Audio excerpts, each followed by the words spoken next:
Every student walks through the door wanting to feel valued. Every child deserves to have at least one adult in this building who knows them by name. We want 100% of our students to feel connected to a teacher in our building, and that's our goal. It was just a matter of how do we measure this? Early in the year, we conduct a teacher-student connection poster activity so that we can determine which students we've connected with and which students we need to work toward connecting with. Delaney is allergic to red food dye. Yeah. And she also has a pond that she swims in. We take their whole roster of students, we put it up on a wall, and we ask teachers to go through by name and face. Yep, I know this one, this one, this one. Know them all? All by name and face, man. Yep. I think that was a team You. goal by That was the our end of goal. the second week. What?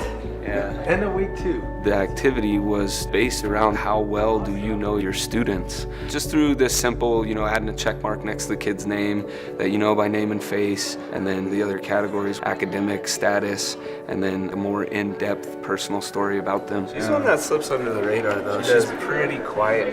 You look at a lot of kids and you go, hey, this student has one check mark. I know them by name and face, but other than that, I don't know where they're at academically.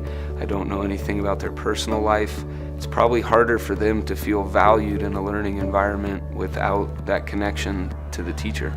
So to me, that's what this was all about, a reflective process. How well are we getting to know our kids? And so you don't get to know those students. The stones in the river, that's what I like to call them. They're just Right. letting the water wash over them. We gotta go pick up that stone and turn it over. We want them to reflect, and then it's time to develop an action plan. What are we going to do to make sure that these students are taken care of? We have personal conversations with our students in the hallways during passing time. We also do things like Thumbs Up Thursdays or Feel Good Fridays, and we just take a few seconds to have kids share things that they're proud of. To get to know the kids a little bit better on a personal level, just asking them a simple question as they come in the door. Example, last week I started off by just asking kids what their favorite food or fruit was. And then those questions can get deeper to try and get, a little more personal with them. Winter. What is it? Summer? Nice. The students here should be seen as people and not just pupils. The more valued they are for their individuality, the more successful they're going to be in the classroom, the more risks they're going to be willing to take, and that's awesome. We have seen a huge increase in our students' connection to school, with their connection to the teachers, and I think that's probably the most joy teachers have in their profession. Then the real work can begin.